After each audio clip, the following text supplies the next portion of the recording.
বলেন আয় আল্লাহ, তুমি আমার সন্তানদেরকে আমার বংশধরের মধ্যে থেকে আমাকে সহ তোমার অনুগত বান্দা বানাও। কি বান্দা বানাও? তোমার দিন যেভাবে আছে এইভাবেই যেন পালন করে, এইরকম আমার বংশধরদের মধ্যে থেকে তুমি বানাও। কেন তিনি এই দোয়া করলেন? যে তোমার দিন যেভাবে আছে ওইভাবেই যেন পালন করে, তুমি যেভাবে দিন দিয়েছ। তার মানে বোঝা গেল তিনি জানতেন যে না, এই দিনের ভিতরে অনেক শয়তানি কিছু ঢোকানো হবে, অনেক খারাপ কিছু ঢোকানো হবে, অনেক শিরকিয়াত কিছু ঢোকানো হবে। কথা ঠিক আছে? যার কারণে তিনি ওই দোয়া করলেন যে তোমার দিনের প্রতিষ্ঠিত, তোমার দিন যেভাবে আছে সেইভাবেই যেন পালন করে, সেভাবেই তুমি প্রতিষ্ঠিত করাও। ভালো করে বুঝুন, কাবা নির্মাণ, কাবা সংস্কার করছেন কে? ইব্রাহিম আলাইহিস সালাম, তাই না? ইব্রাহিম আলাইহিস সালাম যে কাবা ঘরটা নির্মাণ করলেন, যে ঘরের এরিয়াটা সংস্কার করলেন, কিন্তু ওই ঘরের ইবাদত তো ছিল না। কিন্তু রাসূল সাল্লাল্লাহু আলাইহি সাল্লামের জন্য আরিনা মানাসিকানা এই দোয়াটা তিনি করে গেলেন, হে আল্লাহ, আমি চলে যাওয়ার পরে তোমার ওই রাসূল আসার আগ পর্যন্ত এই কাবা ঘরের ভিতরে 360টা মূর্তি ঢুকে যাবে, শিরকিয়াত ঢুকে যাবে, শিরক ঢুকবে, উলঙ্গ হয়ে তারা তাওয়াফ করবে, এখানে তারা মূর্তি পূজা করবে, বিভিন্ন দেবদেবীর নামে তারা তাওয়াফ করবে। ও আরিনা মানাসিকানা এই কথাই তিনি আগে পূর্বে আগে ভবিষ্যৎবাণী করে গেলেন, বলে গেলেন, আল্লাহর কাছে জানিয়ে গেলেন যে আল্লাহ,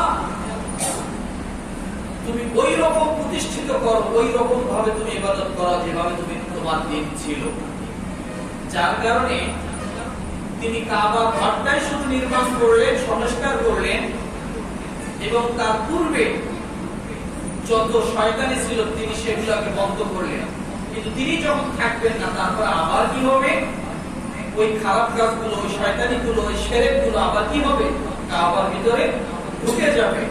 এই জন্য রব্বুল আলামিনের কাছে দোয়া করেন, আল্লাহ, এমন একজন নবী পাঠাও যে নবী এসে এইগুলাকে পবিত্র করে দেয়। সুবহানাল্লাহ। যার কারণে ইব্রাহিম আলাইহিস সালাম কাবার স্থান সংস্কার করছেন, আর আমাদের রাসূল হজের ভিতরে যত শয়তানি ঢুকেছিল, কাবার ভিতরে যত শয়তানি ঢুকেছিল, যত শিরকিয়াত মূর্তি ঢুকেছিল, তিনি সবগুলোকে সংস্কার করেছেন। সুবহানাল্লাহ। সুবহানাল্লাহ। আর জোরে বলেন সুবহানাল্লাহ। আমার ভাইয়েরা, রব্বুল আলামিন ডাক দিয়ে বলেন, হজ তোমরা কেন করবে? এই হজ হলো তোমাদের উপকারের জন্য। লাকুম ফিহা মানাফিউ ইলা আজালিন মুসাম্মান সুম্মা মাহিনুহা ইলাল বাইতিল আতীক। আল্লাহ বলে, এতে রয়েছে এক নির্দিষ্ট মেয়াদ পর্যন্ত তোমাদের নানা রকম উপকার। নির্দিষ্ট মেয়াদ পর্যন্ত তোমাদের নানা রকম কি আছে? উপকার। এটা কেন বললেন? কারণ আমরা তো জানি যারা হজ করে তারা বাকি জীবনের জন্য তারা উপকার পায়। হজ যারা করে তারা কি পায়? উপকার পায়। বাকি জীবনের জন্য তারা কি পায়? উপকার পায়। এটা আল্লাহ এখানে বলেছেন নির্দিষ্ট কয়েকদিনের জন্য তোমাদের জন্য কি রয়েছে? নানা রকমের উপকার। এই কথাটা আল্লাহ এই জন্য বলেন, এই কথা বুঝতে হলে সূরা বাকারা, সূরা আলে ইমরানের ৯৭ নম্বর আয়াতের শুরুটা দেখতে হবে। ফিহি আয়াতুম বাইয়িনাতুম মাকামু ইব্রাহিম ওয়া মান দাখালাহু কানা আমিনা। আল্লাহ বলে, তোমরা এখানে যে কয়দিন থাকো না কেন, ওমান দাখালাহু কানা আমিনা, তোমরা যে কয়দিন এখানে প্রবেশ করবে, যতদিন এখানে থাকবে, তোমরা নিরাপত্তায় থাকবে। সুবহানাল্লাহ। তার মানে হাজী সাহেবগণ যে কয়দিন ওখানে থাকবে, সে কয়দিন কি সর্বদিক থেকে নিরাপদ থাকবে। এটা তাদের ওই কয়েকদিনের উপকার। আমার ভাইয়েরা, এরপরে রব্বুল আলামিন বলেন, তোমরা হজ কেন করবে? তোমাদের কল্যাণের জন্য, লিয়াশহাদু মানাফিআ লাহুম ওয়া ইয়াযকুরু ইসমাল্লাহি ফি আইয়ামিন মা'লুমাত। এটা হলো দ্বিতীয় নম্বরে কল্যাণ। আল্লাহ বলেন যাতে তারা তাদের জন্য স্থাপিত কল্যাণ প্রত্যক্ষ করে। স্থাপিত আর আগে ছিল কি কয়েকদিনের জন্য। স্থাপিত কি? একজন হাজী যখন হজ করে, রাসূলুল্লাহ সাল্লাল্লাহু আলাইহি সাল্লাম বলেন তুমি যদি দুইটা কাজ থেকে বিরত থাকতে পারো, আমার আল্লাহ তাআলা তোমার জন্য দুইটা জিনিসের গ্যারান্টি দিয়ে দিবে। জোরে বলে কয়টা কাজ থেকে বিরত? আপনি যদি হজ করতে যায় দুইটা কাজ থেকে বিরত থাকেন, আল্লাহ আপনার বাকি জীবনের জন্য দুইটা পুরস্কার দান করবেন। কয়টা পুরস্কার? দুইটা পুরস্কার দান করবেন। তাহলে স্থায়ীটা কি বসনে? বুখারী হাদিস নাম্বার 1521। কত? আবু হুরায়রা রাদিয়াল্লাহু তাআলা থেকে বর্ণিত, তিনি বলেন আমি রাসূলুল্লাহ সাল্লাল্লাহু আলাইহি ওয়াসাল্লামকে বলতে শুনেছি, যে ব্যক্তি আল্লাহর উদ্দেশ্য হজ করলো এবং অশালীন কথাবার্তা ও গুনাহ হতে বিরত রইল, সে ওই দিনের মতো নিষ্পাপ হয়ে হজ হতে ফিরে আসবে যেদিন তার মা তাকে নিষ্পাপ ভাবে জন্ম দিয়েছিল। মান হাজ্জা লিল্লাহি ফালাম ইয়ারফাস ওয়া লাম ইয়াফসুক রাজা'a কায়াউমিন ওয়ালাদাতুহু উম্মা। আল্লাহ নবী বলেন কোন মানুষ যদি দুইটা কাজ থেকে বিরত থাকে, একটা হলো অশ্লীল কাজকর্ম, দ্বিতীয় নাম্বার সমস্ত ঝগড়া ফাসাদ অন্যায় থেকে যদি মানুষ নিজেকে বিরত রাখতে পারে, আল্লাহ নবী বলেন ওই মানুষটা যখন হজ থেকে কমপ্লিট হয়ে গেল, সে যখন বাড়ির দিকে রওনা করলো, মায়ের গর্ভ থেকে যখন সন্তান নিষ্পাপ হয়ে বাইর হয়ে যায়, আল্লাহ নবী বলেন ওই মানুষটাকে আমার আল্লাহ নিষ্পাপ করে তাকে বাড়িতে ফিরে দেন। এটা এক নাম্বার উপকার, স্থায়ী উপকার। সেটা হলো কি? আপনি নিষ্পাপ, এরপরে যদি আপনি গুনাহ করেন সেটা আপনার ভিন্নতা, কিন্তু আপনি না করলে আপনি নিষ্পাপই থাকবেন। কথা ঠিক কি? এটাই স্থায়ী। আমার ভাইরা, দ্বিতীয় নম্বরে আল্লাহ পাক রব্বুল আলামিন বলেন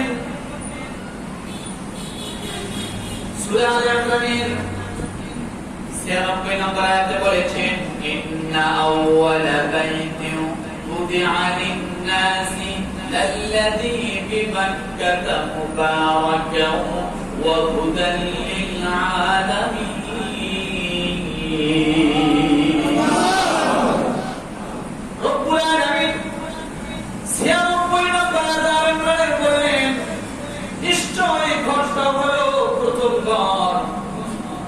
এই ঘরে হলো বরকতময় একটি ঘর। এই ঘরে যে মানুষটি 40 দিন পর্যন্ত থাকলো, 1 মাস থাকলো, অর্থাৎ হজের কাজ সম্পাদন করতে যে কয়দিন লাগে সেই কয়দিন থাকলো, এই ঘরের সঙ্গে যার সম্পর্ক হলো, এই ঘরের সঙ্গে যার স্পর্শ হলো, আল্লাহ পাক রব্বুল আলামিন করেন যে যেটা বরকতময় ঘর, যে ব্যক্তি সম্পর্ক স্থাপন করলো, আমি আল্লাহ তাআলা তার বাকি জীবন আমি আল্লাহ তাকে বরকতময় বানায়া দেই। অর্থাৎ চুম্বকের কথা আগে বলেছিলাম, আপনি চুম্বকের সাথে একটা লোহা রাখবেন, লোহার গুণ পরবর্তীতে কি হবে? চুম্বকের মতোই হবে, সেও আর একটা লোহাকে টানতে থাকবে। আপনি যদি বরকতের সঙ্গে থাকেন, বরকতের সাথে সম্পর্ক রাখেন, বরকতময় বস্তুর সাথে আপনার সম্পর্ক থাকে, আল্লাহ বলেন আমিও তার জীবনটাকে বরকতময় বানায় দেব। যার কারণে হাজী সাহেব সহজে অভাবী হয় না। আল্লাহ বলেন দুনিয়ার সমস্ত অভাব থেকে আমি আল্লাহ তাকে মুক্ত করে দেব। কি করে দেব ভাই? দুনিয়ার সমস্ত অভাব থেকে আল্লাহ তাকে মুক্ত করে দেব। এই হলো হজ কেন? আমার মেয়েরা, রব্বুল আলামিনের হাবিব রাসূলুল্লাহ সাল্লাল্লাহু আলাইহি ওয়াসাল্লাম মসজিদে নববীর মধ্যে বয়ান করতেছেন, খুতবা দিচ্ছেন। আল্লাহর নবী ডাক দিয়ে বলেন, ও সাহাবায়ে কেরাম, তোমাদের উপর হজ ফরজ করা হয়েছে। এক ব্যক্তি জিজ্ঞাসা করবে, ইয়া রাসূলুল্লাহ, হজ কি আমাদের জন্য বারবার করতে হবে, প্রতি বছর কি আমাদের করতে হবে? আল্লাহর নবী চুপ থাকলেন। সাহাবী আবার জিজ্ঞাসা করলেন, আবার রাসূলুল্লাহ সাল্লাল্লাহু আলাইহি ওয়াসাল্লাম চুপ থাকলেন। আবার জিজ্ঞাসা করলেন, ইয়া রাসূলুল্লাহ, হজ কি আমরা প্রতি বছর করব? আল্লাহ নবী দ্বিতীয়বারের বেলাও তার প্রশ্নের জবাব দিলেন না। চতুর্থবার যখন আবার প্রশ্ন করবেন, আল্লাহ নবী ডাক দিলেন, ও সাহাবী, তুমি চুপ থাকো। আমি বলেছি তোমাদের উপর হজ ফরজ করা হয়েছে, এতটুকুর ভিতরে থাকার চেষ্টা করো। কারণ তুমি যে প্রশ্ন করেছো প্রতি বছর হজ করবো নাকি, করা লাগবে নাকি, আমি রাসূল যদি মুখ দিয়ে বলতাম হ্যাঁ, তাহলে তোমাদের জন্য প্রতি বছর হজ করা ওয়াজিব হয়ে যেত। এই জন্য তুমি তিনবার প্রশ্ন করেছো, আমি জবাব দেইনি।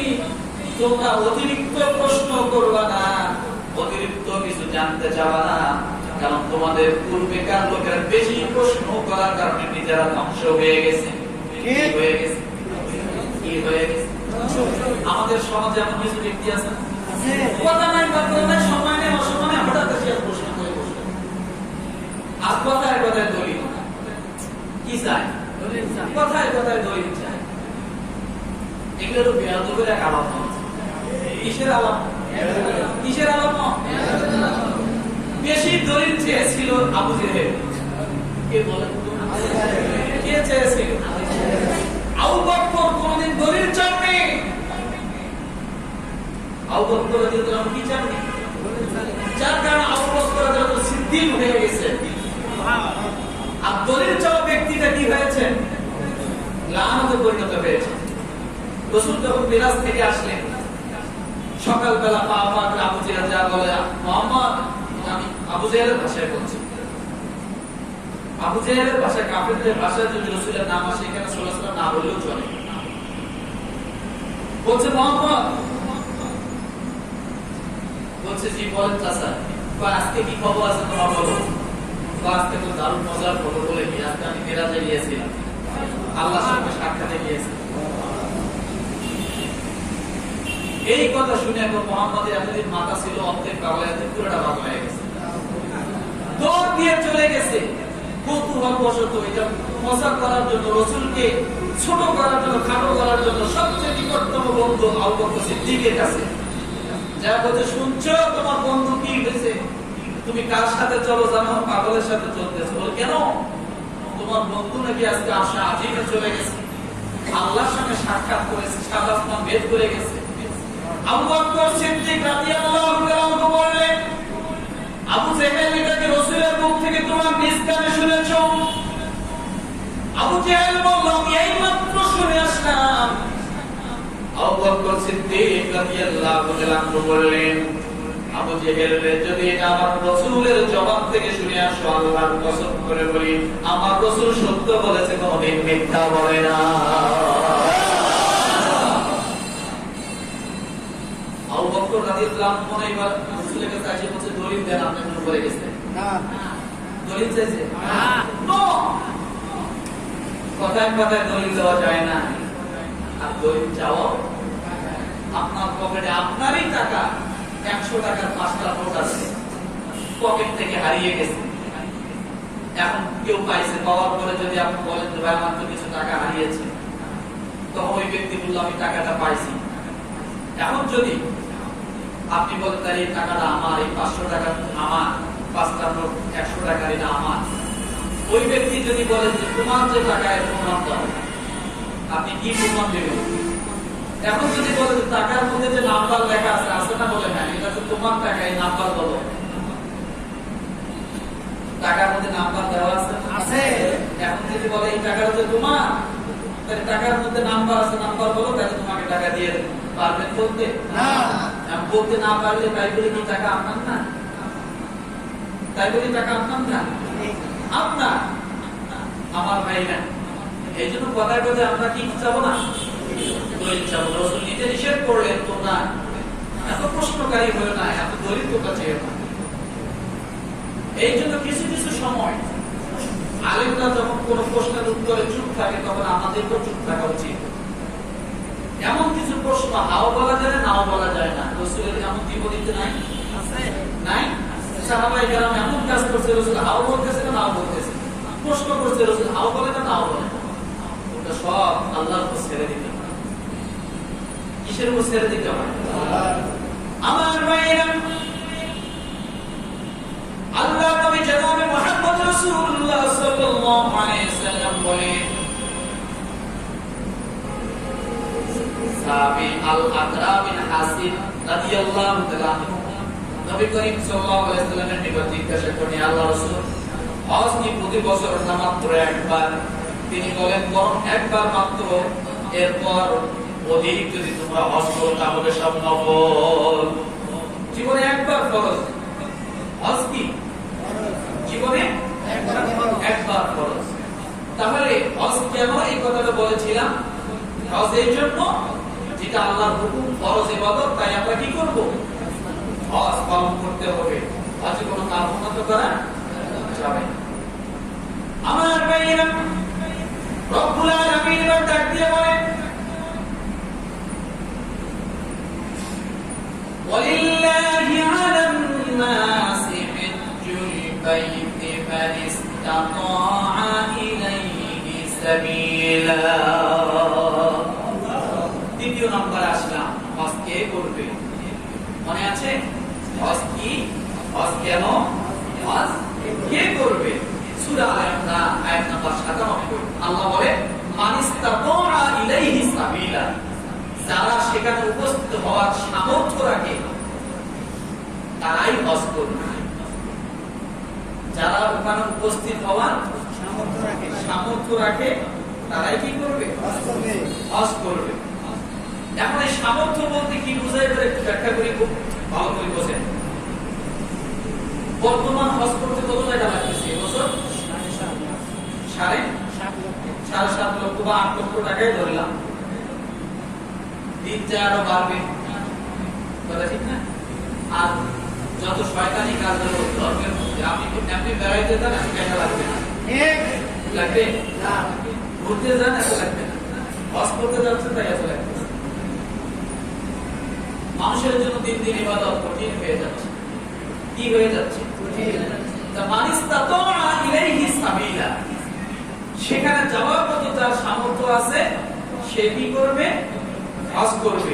যাওয়ার মতো সামর্থ্য বলতে আপনি ওখানে যে কয়েকদিন অবস্থান করবেন, এই অবস্থান করতে যায় আপনার সমস্ত খরচ আদি সেখানে যা প্রয়োজন সবকিছু তো সংগ্রহ করতে হবে, থাকতে হবে।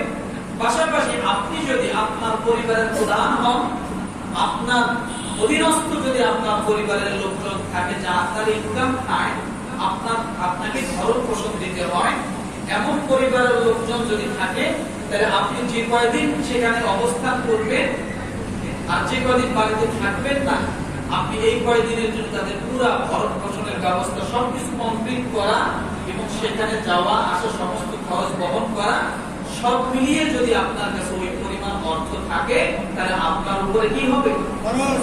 হজ খরচ হবে এবং আপনি হজ করতে যাবেন। মনে থাকবে কথাটা? তাহলে হজ তাদের জন্য। আমার ভাইরা, আল্লাহ রাসূল সাল্লাল্লাহু আলাইহি ওয়াসাল্লাম কি বলেন? হজ যখন তোমাদের উপর ফরজ হবে, হজে যাওয়া যখন তোমাদের সামর্থ্য হবে, তখন তোমরা দেরি করো না। কি করো না? দেরি করো না। কারণ হজ যত তাড়াতাড়ি করা যায় তত তোমাদের জন্য মঙ্গল। সুনান ইবনে মাজাহ হাদিস নাম্বার 2883। কত? 2883। ইবনে আব্বাস রাদিয়াল্লাহু থেকে বর্ণিত, নবী সাল্লাল্লাহু আলাইহি ওয়াসাল্লাম বলেন, যে ব্যক্তি হজের সংকল্প করে সে যেন অবিলম্বে তা আদায় করে। কারণ মানুষ কখন অসুস্থ হয়ে যায়, কখন প্রয়োজনের তাগিদে অসুস্থ হয়, বিভিন্ন সমস্যায় পড়ে, সেটা সে জানে না। যখনই তার উপর হজ করা যাবে তখনই সে যেন হজ করে। কি করে? তখনই সে যেন। এই যে করোনার সময় আসছিল, অনেক হাজি সাহেবদের কাছে টাকা ছিল, পয়সা ছিল, কিন্তু হজে যাইতে পারে নাই। করোনার ফেরার পরে হজের টাকা সব ভেঙে খায়া সে ব্যবসা বন্ধ হয়ে গেছে, জমানো টাকা সব শেষ হয়ে গেছে। আপনি কখন অসুস্থ হবেন আপনি তো জানেন না, কথা ঠিক কিনা? এই জন্য হজে যাওয়ার মতো সামর্থ্য আছে, টাকা পয়সা আছে, আপনি আর কি করবেন না, দেরি করবেন না। আপনার জন্য এখন থেকে হজ খরচ হয়ে গেছে। যদি আপনি না করেন তাহলে আপনার জন্য কঠিন হুঁশিয়ারি করা হয়েছে। আমার ভাইয়েরা, এবার ভালো করে বোঝেন হজ কখন করবেন। রব্বুল আলামিন বলেন, ও দুনিয়ার মানুষ, হজ তোমরা সেই সময় করো, কারণ হজ হলো একটি বড় কঠিন ইবাদত। হজ হলো একটা কষ্টের ইবাদত। কিসের ইবাদত? হজ কিন্তু নামাজের মতো না। আসলেন আল্লাহকে বললেন, নামাজ পড়লেন, দাম করে সিজদা দিলেন, চলে গেলেন, এমন না। হজে অনেক শক্তির প্রয়োজন। কিসের প্রয়োজন বলেন? হজ অনেক শক্তির প্রয়োজন, যে কারণে একমাত্র হজের জন্য এই দোয়া করা হয়েছে, দোয়া শেখানো হয়েছে, হে আল্লাহ, হজকে আমার জন্য কি করে দাও, সহজ করো এবং কবুল করো। হজকে আমার জন্য সহজ করো, কবুল করো। কারণ হজ অনেক পরিশ্রমের কাজ, অনেক বানার বাইরে উঠতে হয়, নামতে হয়, কথা ঠিক না? খালি খোলা ময়দানে থাকতে হয়, খালি পায়ে হাঁটতে হয়, অনেক পরিশ্রমের কাজ। আমার ভাইয়ের এই জন্য বলা হয়েছে যে হজ তোমরা যুবক বয়সে করো, যে বয়সে তোমার শক্তি আছে, তুমি সব করে মুসলিম করতে পারবে, দৌড় দিতে পারবে, উঁচু উঠতে পারবে, কষ্ট পরিশ্রম স্বীকার করতে পারবে, সে বয়সে তুমি কি করো, হজ করো। কারণ রাসূল সাল্লাল্লাহু আলাইহি সাল্লাম বলেন যে তোমরা হজকে বুড়ো বয়সের জন্য রেখে দিও না। কোন বয়সের জন্য? আমরা তো ধর্মকে বুড়া বয়সের জন্য রেখে দিই। নামাজ এখন করবো, এখনো তো নামাজ পড়ার বয়স হয়নি, বুড়ো হয়নি, সময় হয়নি। হজ এখন করবো, এখনো তো সে সময় হয়নি, কথা ঠিক না? কারণ হজ করলে অনেক খারাপ কাজ করা যাবে না, অন্যায় করা যাবে না। এই জন্য যুবক বয়সে কি করে না, হজ করে না। আমার ভাই রাসূল সাল্লাল্লাহু আলাইহি সাল্লাম কঠিন হুঁশিয়ারি করেছেন, যে ব্যক্তির উপর হজ ফরজ হলো, সে 5 বছর পর্যন্ত অতিক্রম করলো, 5 বছর পর্যন্ত অতিক্রম করার পরে সে হজ করলো না, আর ওই অবস্থায় যদি সে মারা যায়, সে হয় ইহুদি হয়ে মারা গেল, আর না হয় নাসারা হয়ে মারা গেল। কি হয়ে মারা গেল বলেন? ইহুদি হয়ে অথবা নাসারা হয়ে মারা গেল। তিরমিজি হাদিস।